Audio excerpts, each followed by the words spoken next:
Welcome, listeners, to www.ironradio.org, the website and podcast for all things strength sports and sports nutrition. Thanks for listening. Good morning, everybody. You are on another episode of Iron Radio. This is Phil Stevens. I am a strength coach, powerlifter, Highland Games athlete. We're coming into Highland Games season, so I'm excited. I've got my first Highland Games will be in a month and 11 days. Nice. So, yeah. Nice. This is Dr. Mike Nelson, creator of the Flex Diet certification and the Physiologic Flexibility certification, which opens March 18th for 1 week. And I will be at the Real Coaches Summit in Vegas this Sunday night through Wednesday. So if you are out there, please come say hi. Jody and I will be there wandering around the whole time. This is Coach Durrell from Strength Guild in Kansas City. I am a weightlifting coach, strength and conditioning coach, and gym owner here in the area. And this is Lonnie Lowry. I'm sitting here in my little dark office. I wonder if they can picture what we're doing in the mornings. You know, I'm nursing my coffee. I got down here. I turned on Skype like 1 minute before Phil called. Skype's going to hate you. You know, and I'm just like, anyway. So, yeah, I have a PhD in exercise phys, a couple of master's degrees in this stuff, and nutritionist and that kind of stuff. Yeah, and that's why I get stuff coming across my desk, and it's just fun to share. So we'll start with this. I think we're going to talk about pre-workouts and, motivating yourself for the gym and all that today. We touched on that a few times over the years, but it's a good topic. Mm-hmm. It's always changing. Here is one example. This is written by Carrie Charron, Charron, The Energizing Effects of the Cannabis Compound THCV. And I'm wondering if, Mike, if that was the one you guessed. But it was on the list. We were talking about this before we clicked the record button. Let me give you the background. A study examined the cannabis compound tetrahydrocannabidiol, what a mouthful, THCV, and found that it could potentially increase motivation and energy. The clinical study indicated that THCV produces these effects without the fatigue and increased appetite associated with delta-9 THC. THCV is known as quote-unquote diet weed because it does not have the appetite-inducing effects like other cannabinoids. This recent study indicates that this could have many therapeutic uses. And, of course, the first thing I thought of was new wave of pre-workouts, right? Mm-hmm. And bear with me because they kind of go into this. The cannabis genetics company Phylos, P-H-Y-L-O-S, collaborated with the cannabis research firm People Science to conduct this double-blind, placebo-controlled study. They discovered that THCV in the product can improve energy, activity, motivation, and well-being compared to a placebo treatment. So this is just a light touch on what they did, and I didn't go look at the full paper because in my estimation, this is a first swing at this, like early stage kind of stuff. Like, does this do anything kind of exploratory? The researchers gave 78 participants either placebo gummies, the delta-9 THC only gummies, or gummies infused with the THCV, this special compound. The gummies were infused with a distillate containing a 2-to-1 ratio of this special THCV to what you might call regular THC. Participants completed daily surveys, and again, that's why I'm thinking, well, we need some objective along with the subjective stuff, I think, but the team noted 20% of the participants received the THCV special gummies reported feeling more energized compared to those who ingested the placebo. 40% described increased enjoyment during daily activities. I'm sure they did. 50% of participants who took the delta-9 THC-infused gummies experienced increased hunger. So again, of the regular THC, if you will. And I know I shouldn't say it that way because Mike's like, oh, there's delta this and delta that, and there's all these, I get it. But the researchers did not observe this appetite stimulation with this new, motivational and stimulant THCV. So it says, as more cannabinoid products enter medical cannabis markets and advanced formulations are developed, the study can shed some light. So the other day, Jarrell said something along the lines of, it's about time for a new crazy diet to come along. And so I think it's about time for a new crazy pre-workout thing to come along. We've already banned or disproven so many.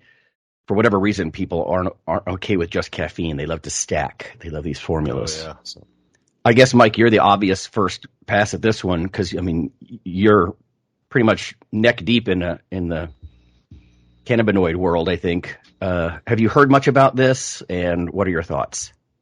Yeah, so probably going back like 4 years, if I just did one-off consulting calls, I was basically telling anyone who would listen to look at all the different types of cannabinoids that are out, because now this is sort of changing, but most of the law written, even at the state level, is specific only to Delta-9 THC. So that's the standard one people are familiar of, which explains why you could have Delta-8 and Delta-10 and all these other versions that are legal that have similar effects to THC itself. Now, some states have actually changed that regulation recently, but there's also other ones like CBN that may help with sleep, although there isn't much data on that yet, and other different cannabinoids that are all technically legal via the change that made CBD legal. The downside is, does that legality stay or not? A company I was working pretty closely with, they got, we'll say, inspected is a nice word, by the FDA and told they could not send any of their products, which did not contain THC, across state lines. Even though, if you look at what's actually written on the law, it should be legal. And they were an FDA-compliant lab. They were an adjunct from a pharmaceutical, so they were not like a fly-by-night organization. So there's some legality with it. But in terms of effectiveness, there's always research that kind of pops up here and there about different effects, this being one of them for mood regulation and potential energy.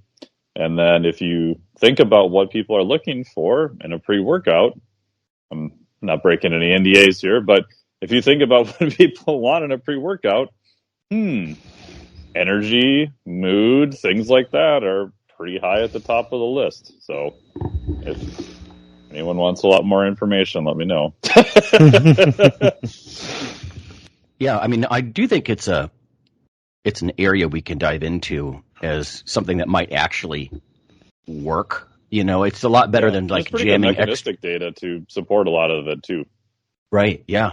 Yeah. And it's better than the cheap crap that they would do just to give people niacin flush by jamming too much niacin in a pre-workout, which ironically blocks fat mobilization, by the way. Yep. 3 grams of beta alanine so you get the tingles. Right, exactly, or the beta alanine. Yeah, these are just, not that beta alanine is bad or niacin is bad, but they're doing it for that cheap sensory thing, I guess, before a workout. And I do think that diving into some of these, well, let's face it, it's not new to dive into phytochemical world, but this plant in particular, they might actually come up with something here. It'd be kind of interesting. So we'll keep our ear to the ground with this whole THCV stuff. My only thought is I'm getting the wrong THC. Because the stuff I get, I got to take it about 4.5 minutes before bed. 4.5 minutes? Like really close to bed. Yeah. So tincture or a gummy, Phil? It just depends. Yeah. I like gummies the best. Because then I don't stink or anything. Yeah, it definitely helps you sleep. So, you just really like microdose, like these little mints that are like less than 2.5 milligrams, maybe. Mm-hmm. With CBD generally, I find the best. And I don't always use them pre-workout, and that's not like why I use them. They do help me like kind of focus and like chill out a little bit, but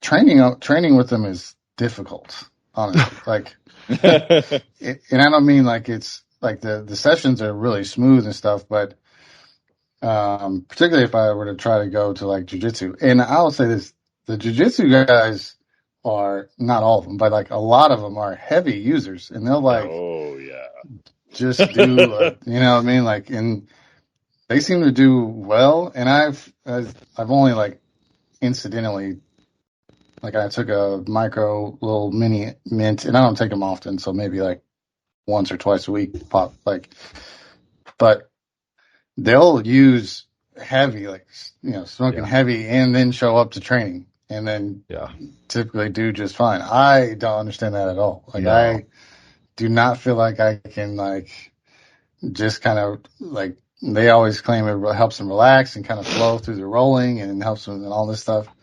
I don't get that impression. So if you're doing complex stuff, I feel like even if you cut out the, essentially the negative aspects of it, I could see how it could be beneficial. I just don't see combining it with, like, I feel like you would just be balancing out the caffeine in like a pre-workout specifically. Calming down a little bit and then training could be pretty effective for me. I'd say that. Honestly, what you're saying about sort of taking the edge off of the caffeine, that's part, in my mind, of why they put taurine in Red Bull. Taurine has some antagonistic effects to caffeine, and you think, well, why do you do that? It's contradicting it, But if it's high dose caffeine, maybe just the right ratio could do it, So that is something for that. Mm-hmm. Mm-hmm. So you know what? And because this is bouncing around in the media, I'm trying to give proper attribution. This is not something that, they say clinical trial and all that, but Marijuana Moment is one of the places that Lab Roots, I think, got this, or Phylos Bioscience. So again, it's sort of bouncing around in the science reporting circuits.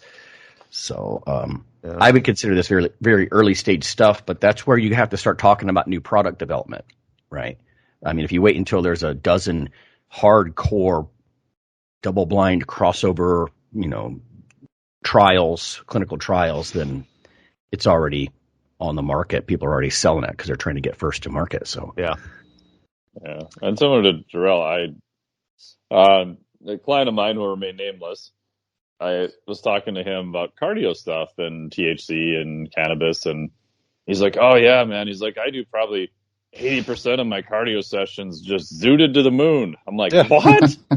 He's like, "Oh, bro, you got to try it. It makes it go by so much faster. It's so great." And I'm like, "I don't know." And so one day I'm like, "Okay, I'll give it a whirl. What the hell?" And I made the mistake of doing a 2K on the rower. So I probably should have started at something a little bit less intense. And if you've ever done too much THC, you kind of get that time dilation effect where time tends to slow down or speed up and feels really weird. Well, that happened, and that was the longest 2K I think I've ever done in my entire life. I'm like staring at the time, and it looks like the time is not moving at all. And I'm like, this is absolutely horrible. Who wants to pay their dues 10 times over? Oh, it was the worst. NBA players are renowned for being just lit. Lit. Oh, yeah. And I was like, I don't know how you basketball too. Yeah, like, how do you dribble? I couldn't know. I can't do it.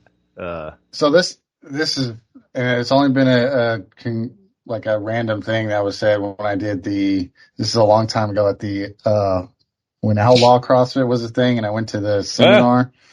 I went to the seminar, and he was kind of talking about his story, and like, he's like, I had ADHD and could remember, like every stat on all the basketball stuff. And then, if you're a basketball player, and he made this connection between basketball players and ADHD, which I actually think would probably make sense for the jiu-jitsu guys too. Yeah. Possibly. But then he was like, all right, I have, talking about the ADHD, and he's like, if you have ADHD, raise your hands. And it's me and two other guys that raised their hands, and they're like, what sport did you guys play? And we were all like, basketball. And so I wonder if there's something just to that, because if you have a type of brain that will perform better when things are like zoned in versus when you perform better when the kind of like your emotional your emotional state is risen. Like I would compare that to like powerlifters sometimes when they get all riled up versus like basketball where it requires a lot of reactivity and almost like a relaxed performance. So, I mean, maybe there's something there to that aspect of it. Like if you, depending on I don't know, how your brain works essentially. But for that type of person, maybe this is an effective option. I would say that. I know in sports psych they talk about associative versus dissociative. People, some people like to really feel every step while they're running. Some people like to zone out and, I don't know, almost be meditative or not associate directly. That's a good point about how something like this, and it depends on what this feels like. If this is more motivational and it doesn't do much of the regular THC, regular THC effects, then it could be helpful for a broader range. But it's a good point, Jarrell, that maybe some people would really love this because of how they are wired. The amount of people I know who have, maybe it's even self-diagnosed ADHD and are probably on the spectrum that do jujitsu is astronomical. Mm-hmm. Selection, right? It's not just physical. Yeah. All right. Well, that's all I have for the science stuff. I just had one other short thing about pre-workouts that you're seeing. We've talked about this before on the show. Paraxanthine, which, as you know, Lonnie and the other guys know, is kind of one of the downstream metabolites of caffeine. Mm-hmm. And that has been, it is a licensed ingredient now. I first talked to Ralph Yeager about this 3 years ago at ISSN. And it was one of those conversations where you're like, I thought people looked at this and it was just dismissed because it didn't work. And he's like, nope, no one ever really looked at it that much. I'm like, you have to be shitting me. Mm-hmm. And it has some interesting effects. I don't know if the data will all play out that it's going to be better than caffeine. But in the meantime, it's being marketed as a caffeine alternative, which is interesting because it's a downstream metabolite of caffeine. And I've even seen some companies who now say their products have no caffeine on it, which they advertise on the label. And then they use a high dose of paraxanthine on the ingredient panel. And because I've had a couple of clients where I'm like, hey, what are you taking? Blah, blah, blah. I can't sleep. Go down the whole list. And I'm like, I looked at the product and I pull up the ingredients list. And I'm like, oh, no caffeine. Okay. Go to the ingredients panel, like paraxanthine. I'm like, well, wait a minute. That's a stimulant. Yeah. Mm-hmm. So heads up on that. I'm not saying it's a bad ingredient or anything like that. It generally appears to be safe. Does have a little bit longer half-life, has some different PK effects, but it is a stimulant. It is in the same family as caffeine. So if you're using some of these products, just beware that it can disrupt your sleep and have similar effects to caffeine. Yeah, a claim of no caffeine in that situation is misleading, right? It's 100%. It's correct. I remember. Correct. Yeah, Mike, you and I know someone who was an expert witness in court, and he was defending this supplement company.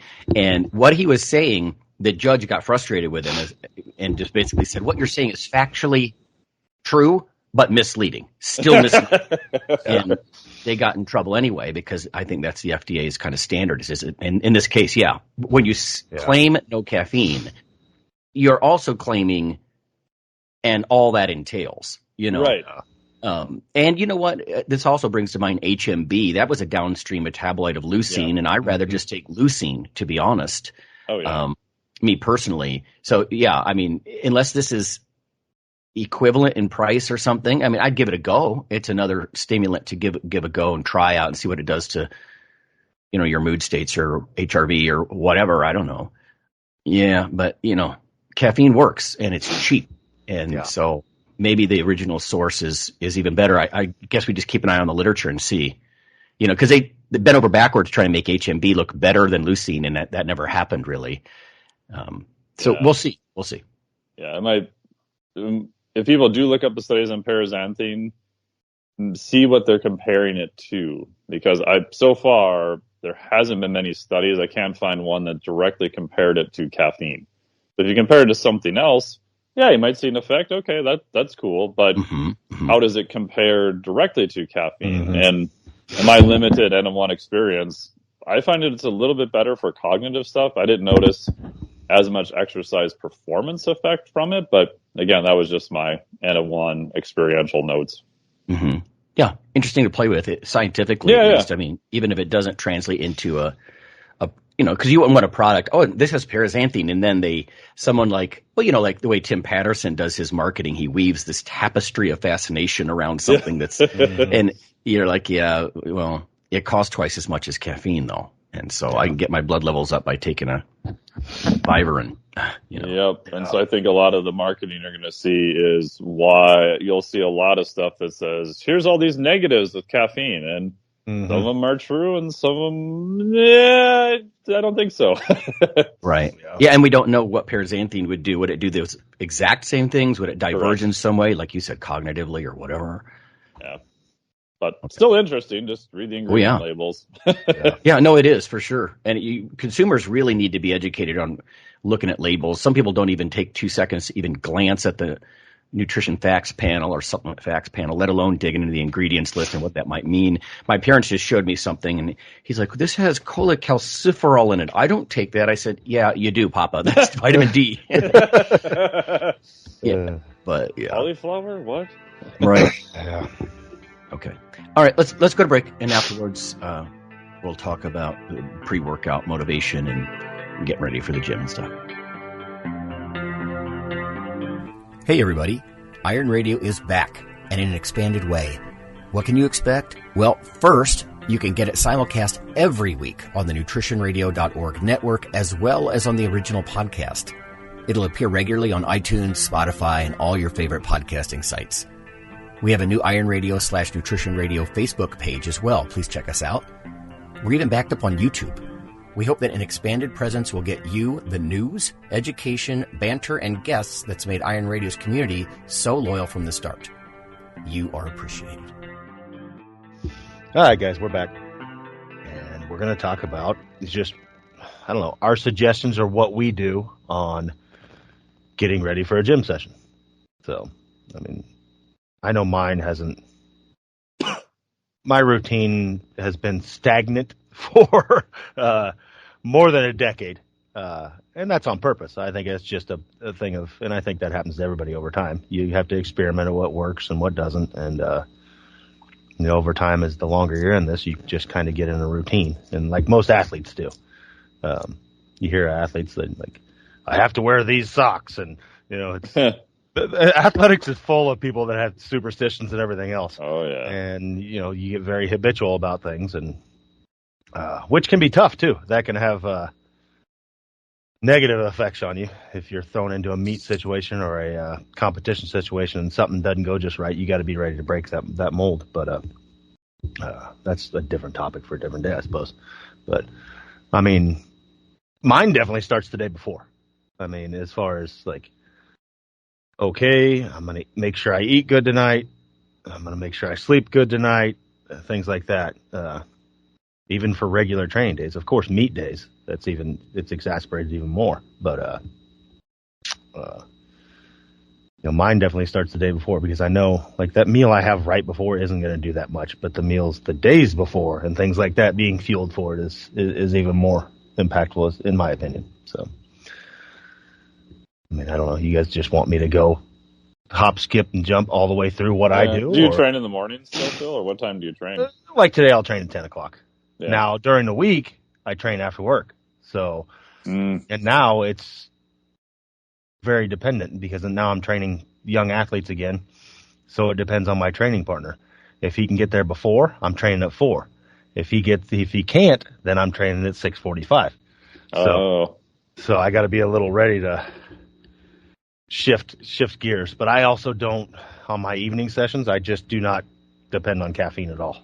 Yeah, because I know I'll be screwed. I'm not going to load up on caffeine at 6 at night and go to bed. So, but that's also why my big training day, all training days mean something, but my Saturdays are my big one, and that's the one that means the most. That's the one where I get all my heavy squats, all my heavy deadlifts. Our main throwing day, stuff like that is Saturday. So most of my attention week wide is towards that day. And yeah, I'm very habitual. But okay, get up at 7, get ready for this show. Right after this show, I'll pop at my Advil the minute I get off this show, and shit like that. Yeah. So, and that's just being old, and that's the one day a week that I take Advil now. I don't rely on it, but it's I know my joints are going to feel better when I'm squatting 650 pounds and if I do some Advil. Mm-hmm. Things like that. And I'd be damned what the studies say. Oh, you're blunting your growth. Yeah. Well, it works. You know, it's either squat 700 or squat 5 because my joints hurt. So, and you know, I just fuel up in a different way. You know, I have more simple carbohydrates and stuff like that on Saturday mornings and things like that. I've always been like, if anybody's listened to this show for a long time, I never got the whole post-workout slam your sugars, and it's just like, man, how about you do it before?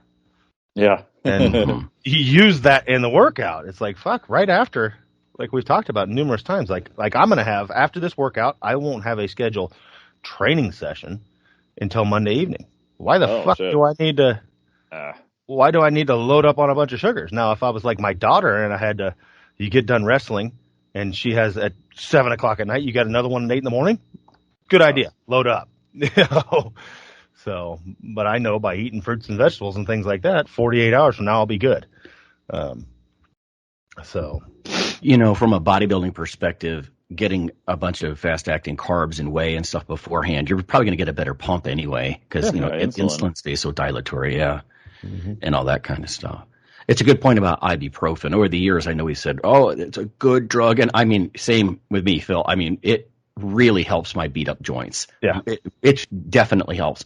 And then I read all this stuff about how hard it is on different organs and this and that, or like you said, you take high dose and it may interfere with muscle remodeling or something. But you know what? It gets you through that session. And the way you're doing it makes sense, because if you go once a week, and you're pounding the sugars and the ibuprofen, something you might not want to do every single day. Yeah. But you don't do it every single day. You have this Exactly. centerpiece day. Yeah. Yep. And I mean, it's everything to music to all that stuff, man. I got it all dialed in. I know what I need. You know? So, I know what I react best on. The bodybuilders that split up their body part, and I've talked to different guys who do this, literally like just one muscle a day, not even like, you know, a chest and arms day, like a push-pull. Wow. Yeah. You know, they'll just do like chest, and then they do biceps, and then they do triceps. I don't know how you could get your head around that if you had sort of a pre-workout ibuprofen and stimulant approach, right? Because then you'd constantly, just to get through all your muscle groups, you know, it would be rough. It would be hard on you, I would think. Yeah. But let's be honest. I mean, most high-level bodybuilders don't give a shit if it's rough on them. And let's be honest, me 15 years ago, I'd pop fucking Advil like crazy. You know, me too. 'Cause I didn't give a shit about health. You know, it was all about what I'm moving. Yeah. You know, now I'm older. I'm like, I want to live to see my kids get older. You know, so it's a change of gears. It is stimulants too. Like I used to be like, you know, back in the day, yes, I'll take some ephedra, caffeine. Give me lots of caffeine. I mean, I was ready to run through a wall, you know, to use Fortress term, listening to metal and all that stuff. And if I did that now, I think I'd tear every tendon off my bones, you know. And so I can do that once a week, and I still have to be careful. Oh, I remember that your guys' my dumbass on this show. You guys were talking about the optimal dose of caffeine. And I think it was like, what was it, 5 milligrams per kilogram? Yeah. Or something. Yeah. I did the fucking math. 4 to 6 mg per kg. Yeah, I didn't even touch. So I was like, okay. Well, and I did that while I was weighing 290. Ooh. And I fucking went in there and took that much caffeine. I was, whoo! And I came back and told you guys, they're like, Phil, you're 290. You can't do that. No, the studies are done with twinks that weigh 150. Oh, man, I was fucking rocked. I was like, wow, I am way overstimulated. And that's like me. I loved ephedra. I used to take ephedra back, but I could not train on it. And I know people who can, but I naturally get way too jacked up in training. Like I get excited for the training. Like when somebody loads 700 on a bar, if you're not a little excited and scared, something's wrong with you. And I definitely get myself worked up. And I found myself that day. I mean, I was having to step back and like, slow breaths, calm down, calm the hell down. And, because I was too jacked up. And that's you need to be tight. You know, you talked about that before. That is not a movement.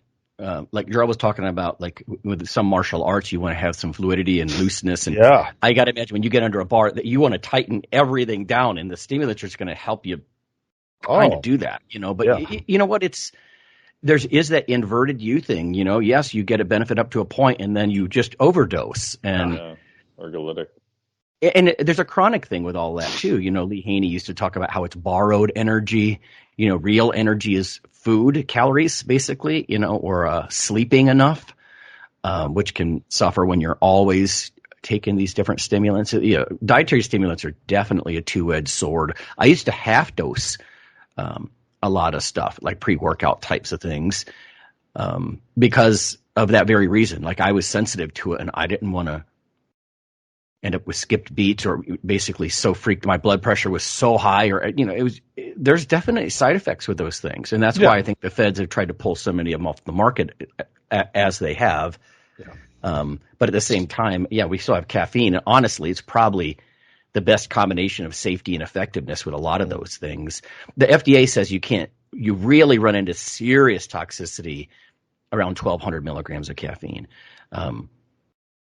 And I'm not recommending people push it that high, because I know how a lot of lifters think. What dose will kill me? Okay, take that back 10%. And that's not what I'm saying at all. Because the FDA limit is 400 mgs a day is their recommendation, right? But they're really concerned about stuff like the pills and powders. Like, my son has some guarana powder, and it's got this tiny little scoop. You could misdose that by 100 mgs easy, and because it's so concentrated, and that's where a lot of these kids, you hear them, they have serious problems and they die and stuff, because it's not already in a solution, like in a pre-bottled thing, or it's a pill or a powder. Mostly these powders and concentrated liquids, because a slight measuring error, and you're taking grams instead of milligrams, and that's no bueno. Mm-hmm. Right, the issue they had with Ephedra. And that was mainly because of the plant sources of it, because they varied so greatly. Like, that product has this many milligrams. Well, that one has triple, and in the same amount. Whereas the HCl version, at least it was consistent. But still, people would be like, well, I took 2. What happens if I take 4? Like, all those crazy fools in body, because that also killed your appetite, which can be counterproductive, of course. And they would take 2 at a time, 3 times a day. I think I'm like, I would die. Even back in the day. I would take like half a tiny one and wouldn't be able to sleep that night 12 hours later, So everybody's different, I guess. But I mean, and to stay on topic, I mean, I think a big one is you need to build that ritual, and that ritual needs to bleed into competition. Because I always hear people say, like, okay, what do I do on competition day? The same fucking thing you've done every day. Like, the last day to add in something new, even food wise, is competition day. Like, what do I eat? Well, what do you normally eat? What works for you? If you're normally eating clean, don't go to IHOP right before your meet unless you want to make a mess. And like, it's building that. I would urge everybody to slowly build a routine, and find out. You can tweak it, of course, over time, but find out how you compete the best, how you lift the best. And that needs to bleed into competition day. And that's like, it's not boring if it works. It's a routine's a routine. It's figuring out what works best for you. And I, over time, of course, have figured out what works best for me. And so, that competition day needs to be as close to that as you can. Of course, you got to be ready for shit's going to go wrong. Like, I've never been to a meet that goes right. Like, the timing is going to be off. Like, if I need to have 4.5 minutes between my sets. Well, you're fucked. Good luck. That's not. Phil, that's one of the things. I don't think I could ever get into powerlifting because of that. Like, it's strong on demand. Like, when they demand it, and so you're waiting hours and hours. And once we were backstage, even in bodybuilding, and they kept delaying and delaying and delaying, and we were in the pump up room for like, oh my God, 2 hours. And trying to keep. Doing a few sets here and there and like manage everything. And it's the same kind of thing. How do you look peaked, or how do you perform at a peak, and with those kinds of inevitable things that happen during competition, which is why I think it's good that over the years you competed so much, because then it's not that novel stimulus flooding in. I would almost suggest that people, whatever, if they do pre-workout stuff, you're right. It's not the time to experiment, but at the same time, you might, if anything, pull back 10% on that stuff because you're going to be overwhelmed with inputs that you normally haven't, especially if you don't compete very often. Yeah. And that's like, for me, people, like you said, it was good that I competed so much. And I think I lucked into that. I just liked competing, so I did it. But I think that did help me in the long run because I'd be the weird guy like, where's Phil? He's asleep over there on the floor. Like I'd go to sleep and like I'd get done with squatting and be like, okay, I know I got a couple hours. And if I stay over here and watch these guys and cheer, I'm going to be wore the hell out. So I'd just literally remove myself. And I also do the same thing. Like we'd go on traveling meets and everybody'd be like, oh, I'm going to go check out California and stuff like that. And I'd go weigh in and I would go back to my room. Yeah. And I would literally sleep. For, let's say we weigh in at 10 a.m. I'm in that room from 10 a.m. the day before until I need to go to the meet the next day. Because I know I'm not going to sleep much, but if I can just rest, I'm going to lay in bed and be a vegetable. Because I won't sleep great because I've got the meet coming up. But if I can take little naps for over the next 24 hours, I'm good. And and that's so different with people too, because I've noticed some people like myself, I have to be kind of distracted because otherwise I'll just ruminate on the whole thing and make myself worse. Yeah. But I don't want to put any high energy output either, so I have to find this thing where I'm just walking around doing something else. I'm not sitting in my room thinking about all the stuff that could go wrong. Yeah. That's true. Yeah, and it's just like we talked about, it's finding that thing for you. And that comes over time and experience. I mean, it just is what it is.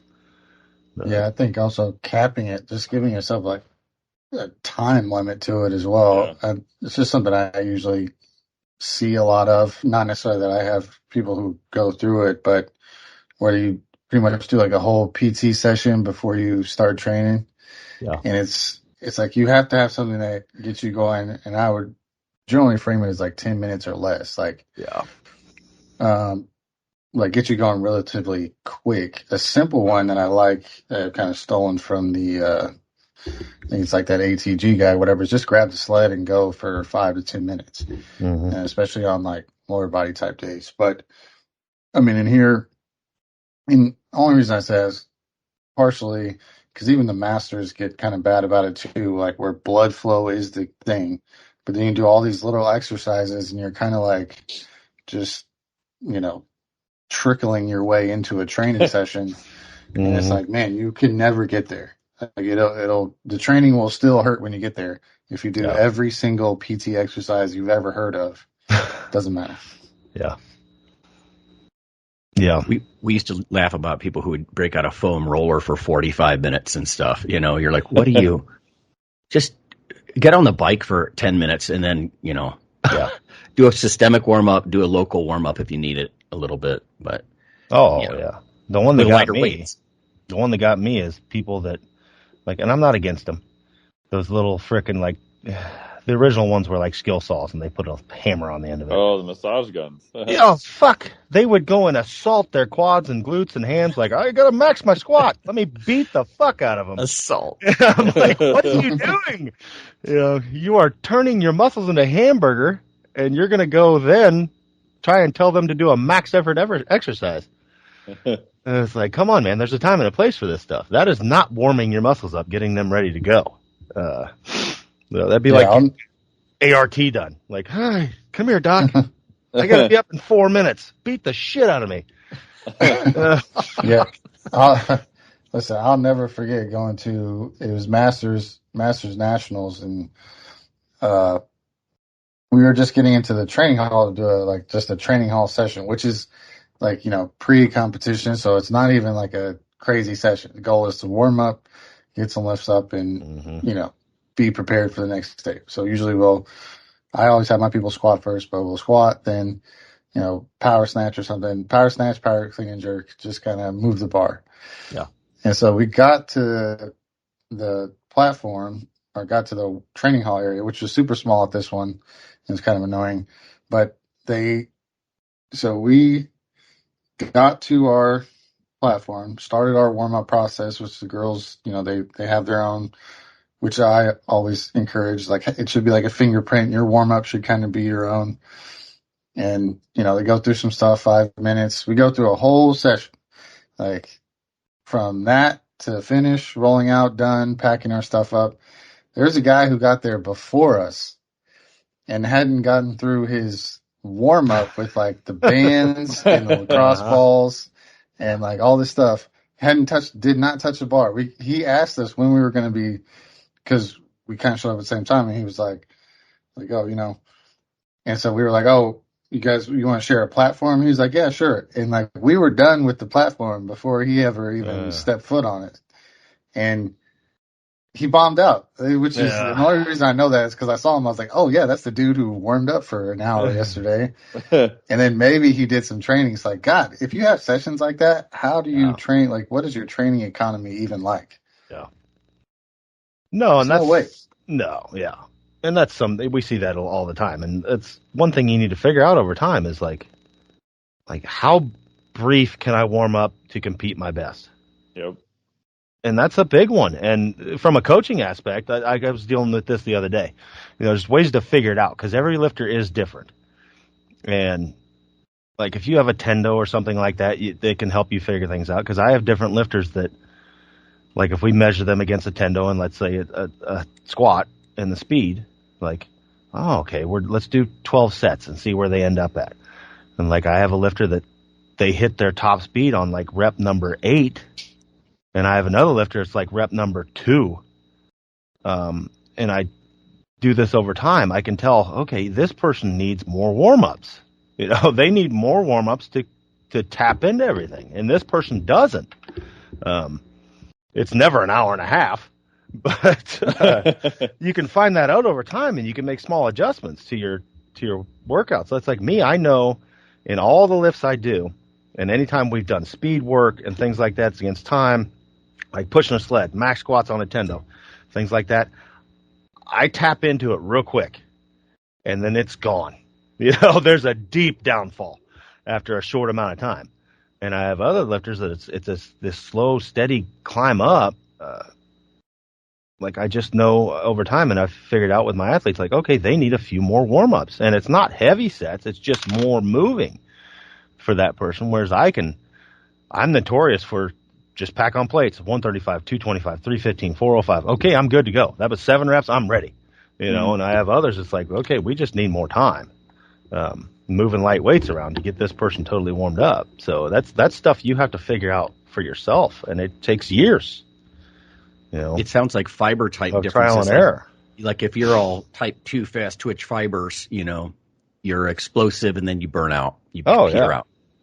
Oh, and that's like when we do rep work. Like I've been doing some like 3 sets, as many as I can with my training partner. And I'll hit a shitload on set 1, and then it's like half of that on set 2. Like I am done.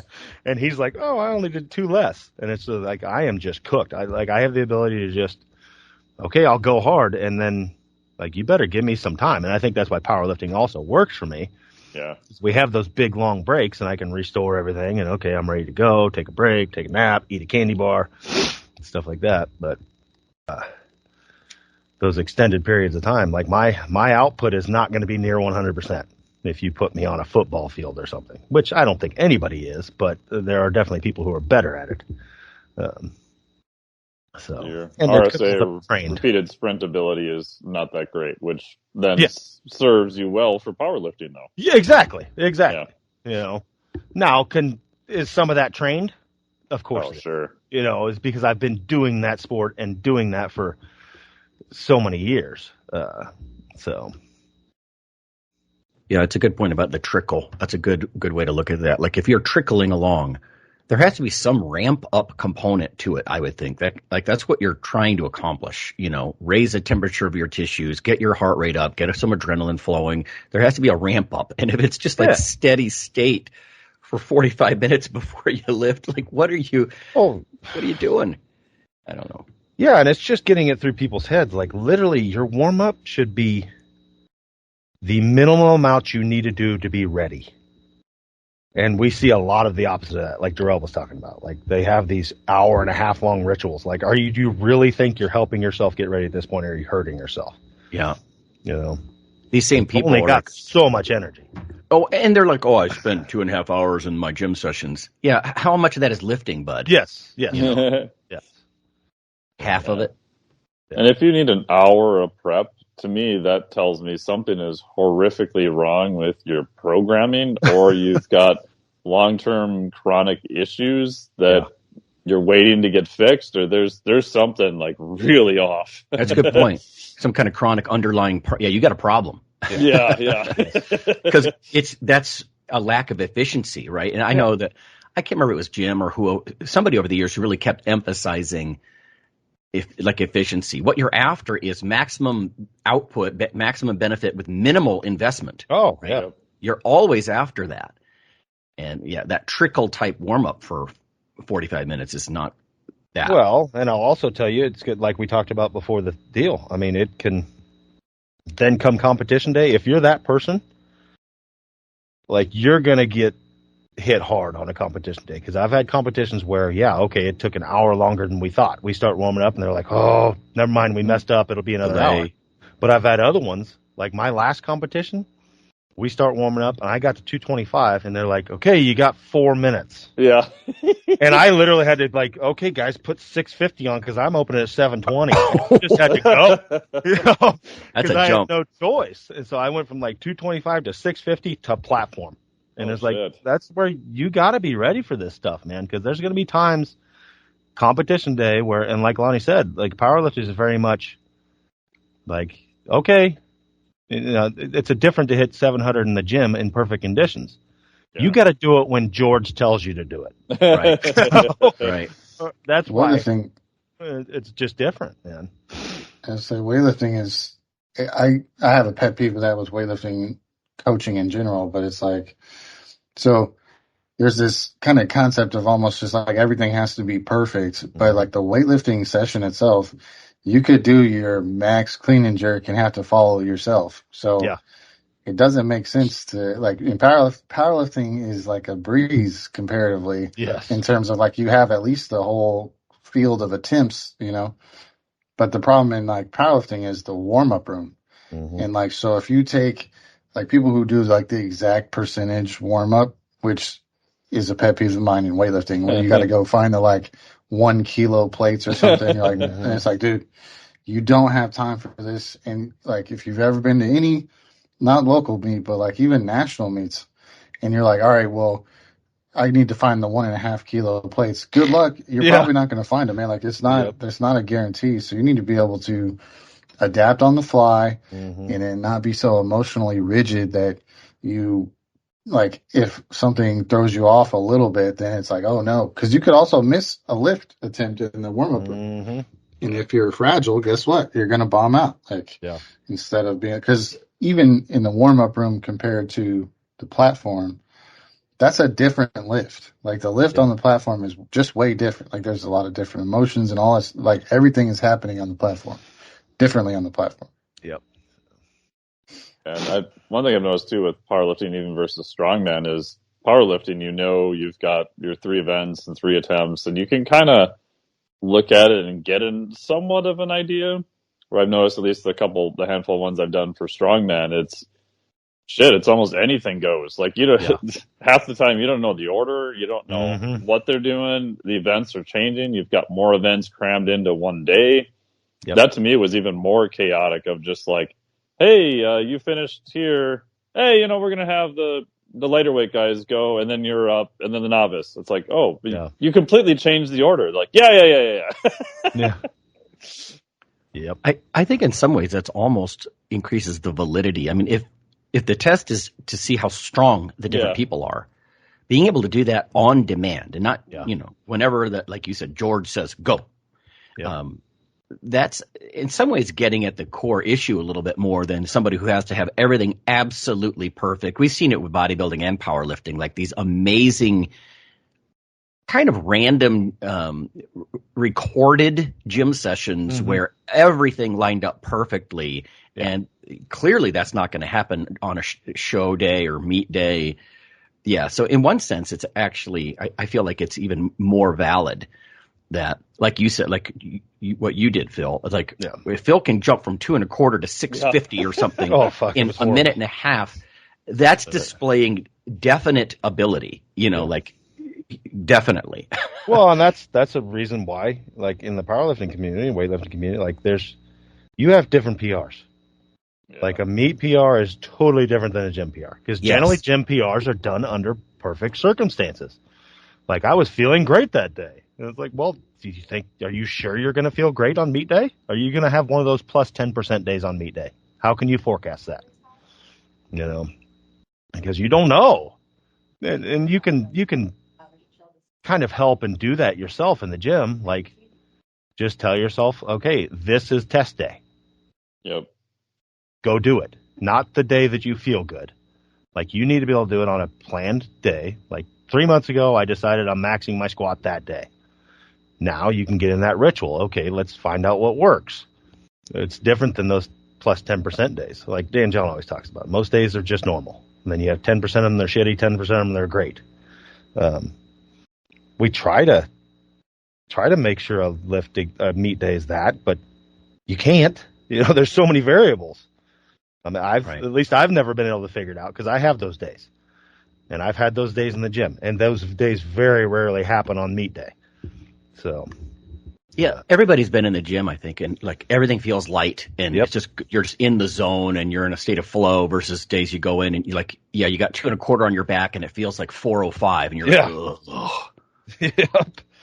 Exactly. Like, I don't think it's going to happen today, And that would suck if you're a person with huge variability like that. Meet day would kind of suck because if that's happening to you that day, I don't know. All you can do is say, well, there's so many variables. Some of these are even beyond my control. And so there's no sense in worrying about it, I guess. And it's getting emotionally mature enough to realize that you can still do well on a day that you don't feel plus 10%. Yeah. And don't freak the fuck out about it. Like if you're a day, there's days that I've walked in the gym and like everything felt heavy and then it ends up being my best. Mm-hmm. It's possible. And it's weird. And you have to get that through your head. Like, okay, I know I can do this, because a lot of it's mental. I mean, all these sports, every sport in the world, like is a great deal mental.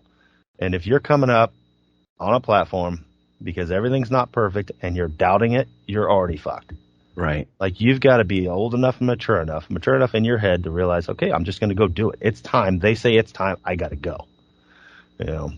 Like Jarrell said, like don't be fragile. I can't find the 1 1/4. Get over it. Who gives a shit? Pivot. It's like all those dumbass people that need calibrated plates to train. Like, God damn it.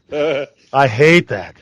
And it's like, really? Like my 45s vary so much in weight, but do we mark those and count them? No, it's still, if there's 7 plates on the fucking bar, it's 675. That's right. It's probably really, it's even though like the good thing is, I know that most of mine weigh heavy. I have like 2 plates that weigh light, but damn near every other plate weighs 2 to 4 pounds heavy.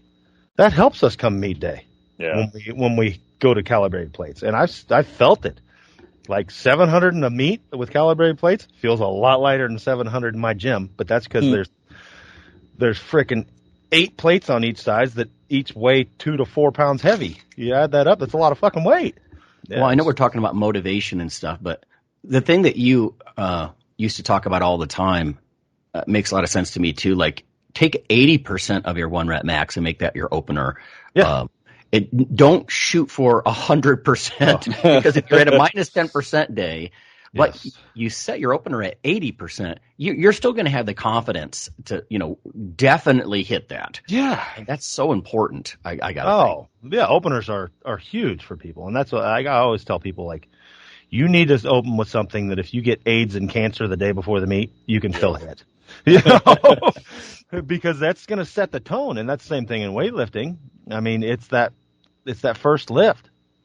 That first snatch sets the tone for the day, usually, on most people. So let's start out easy. And that's, I know Darrell, watching him at meets, it's like we always called them strength guild jumps. They would piss people off at weightlifting meets because there's this weird thing where everybody takes like 1 kilo jumps. And, Jarrell's lifters would be like 10 kilos more. They'd be like, fuck. And they'd screw up the order. But that's the fun thing. That's what I love about weightlifting is like you can jack up the order and screw up other lifters. So that's fun, coaching wise. Say that's what makes. I mean, we've won meets off of that. Yeah, essentially, like put people on podiums just playing around with the strategy, because there's a whole thing in weightlifting about counting reps, and this is partially just how I think about things. But it's like everyone counts reps and does the same jumps. Like in women, the girls is the worst. It's like 3 kilo jumps is like the law or something. But if you just add 1 kilo to it, it messes everybody up because they're trying to predict what you do and count reps. But if you give them a count, especially a count of 3, they count you as 3 lifts, and you make a big jump that negates the count.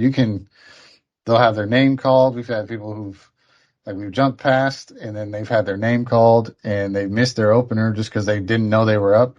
Like, easy ways to get wins, which I won't do that to you at local meets. I mean, I kind of do, but at nationals, though, I'll do stuff like that. But that's the flexibility you have to have in a weightlifting meet. Mm-hmm. I've seen it. People are like, okay, you're 8 out. And then a minute and a half later, they just got jumped by like 6 people. You're up. Oh, fuck. So, and that doesn't happen in powerlifting. You just know the order. So that goes back to just the variability. So like if I have someone I was in the past and I was training here for a powerlifting meet, we would have most of the training is a U stress, right? So stress you can easily adapt to. And then we would have planned stimulation days, which are distress. Like today, I don't care how you feel, like you said, Phil, you're going to go for a 1RM. Yep. And then once we've had enough time, then the next time you do that, then I'm going to start screwing with you. Like you're not going to go up to the bar until I say when. You're going to sit in the corner. I'm going to turn the radio off. Yep. And you're just going to sit there until I say go. And then you got 1 minute. Yeah. Because that stuff can happen. If people have never done that, one, they don't know if they can do it. So there's this big unknown that they're walking around with. And then two, if you can, like Dan Johns talked about this too, like make your competition training more difficult than what you'll experience. So again, it's just simulation. It's just getting practice doing it. And if you've gone through all those sort of weird types of simulations, you're like, it sucks, but you're okay. Where if you've never done that, and you've had exactly 3 minutes to rest or whatever time period, it just really messes with people. All right. Well, we're there, guys. I think so. Yeah, that's good. We always bring in something else. You could talk about the same topic every year, and there's going to be a different conversation probably. Yeah. Oh, yeah. So, all right. Cool. Okay. Time for Advil and lifting. No, right? Nice. So, all right, guys. See ya. We'll chat with everybody later. Iron Radio is accepting donations. If you like what we do, the professors, the scientists, the bodybuilding show promoters, the athletes themselves in powerlifting and bodybuilding, please consider making a donation or maybe buying something from the ironradio.org store. We also are accepting supporting members. So for $4 a month, which is frankly less than the bank sneaks out of your account in fees, you can step up and support a form of sort of public radio for the bodybuilding and powerlifting and strength community. The Iron Radio podcast and all of the audio on ironradio.org is for informational purposes only. If you're interested in starting a diet or exercise program, it's important to check with your physician. Also seek the help of registered dietitians, athletic trainers, and qualified exercise physiologists in order to make the progress that you need.